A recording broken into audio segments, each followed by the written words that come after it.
Alors, le soleil, les lunettes, je sais pas ce que vous prendrez, Anne, mais pour moi c'est un pastis, sinon rien. Et pour vous aussi, hein, j'imagine, Carlo, car à force de nous donner à manger chaque semaine, commence à faire vraiment soif sur ce plateau. Hein. Ben oui, justement, donc effectivement, je me suis déguisé de circonstance et j'ai apporté de quoi faire chanter l'été, bien sûr, et donc effectivement le pastis, tout à fait. Quand on pense au pastis, on pense à l'anis, mais il n'y a pas de l'anis. Il n'y a pas que de l'anis, c'est vrai. Non, il y a plein d'autres choses, et alors plus le pastis est artisanal, parce que c'est vrai qu'il y a des grandes marques, c'est comme pour les lunettes, qui colonisent le marché, mais pas forcément dans le haut de gamme, là, dans ce cas-ci, mais il y a des tas de production tout à fait artisanale où on retrouve de l'anis, certes, mais aussi il y a toujours de la réglisse dans le pastis, mais aussi de la maniguette, vous savez, le poivre de paradis, du poivre et plein d'autres choses. C'est vraiment, ça peut être une boisson vraiment très riche et absolument intéressante. Alors l'anis, j'imagine, puisque vous aimez bien l'histoire aussi, c'est vieux comme le monde, ça. Là, c'est en tout cas vieux comme la Méditerranée. Alors effectivement, je vais peut-être remettre les normales, hein, parce que comme ça je vais voir ce qui se passe, mais effectivement, les Romains, vous savez que les Romains, ils aimaient bien se faire du bien. Pour eux, manger, c'était aussi de la diététique, et donc ils avaient découvert les vertus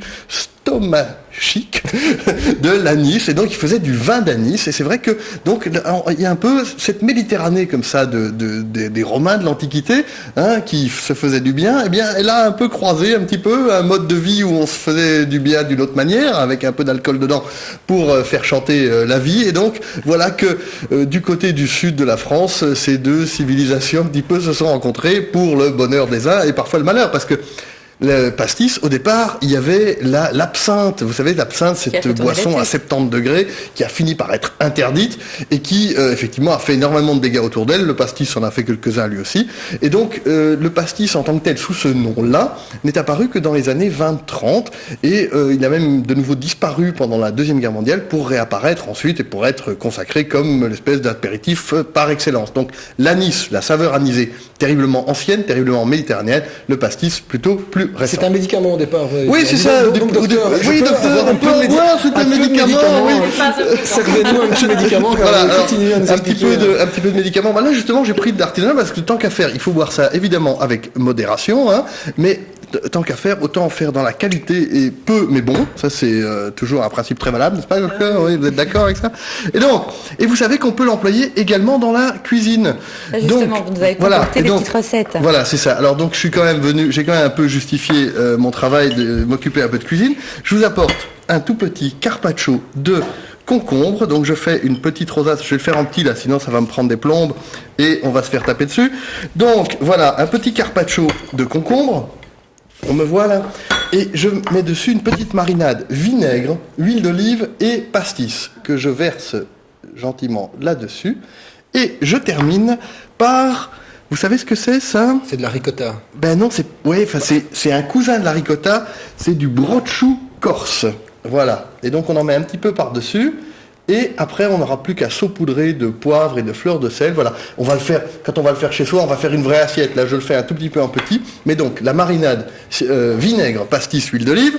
Et alors, là aussi, on est plutôt, là, donc, on est dans le registre de l'entrée, hein.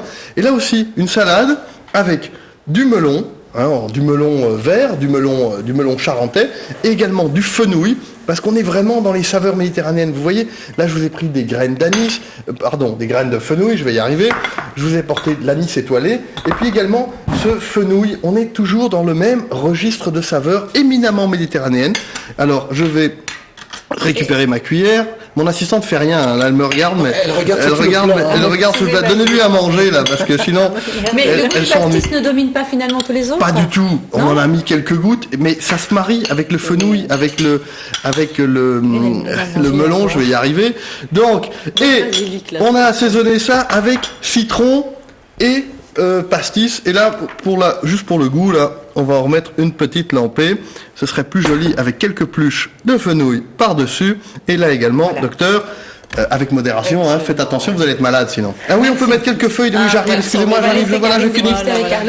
Merci beaucoup pour ces bonnes recettes. Demain, nous irons au cirque avec la compagnie Théâtre d'un jour. Cette compagnie propose un spectacle international sans parole, un seul langage, celui du corps. Un univers très intimiste. Première représentation demain donc. Oui, demain, ce sera également la dernière de la saison pour Au Quotidien. En attendant, excellente soirée. Tout de suite, la météo suivie du journal télévisé présenté.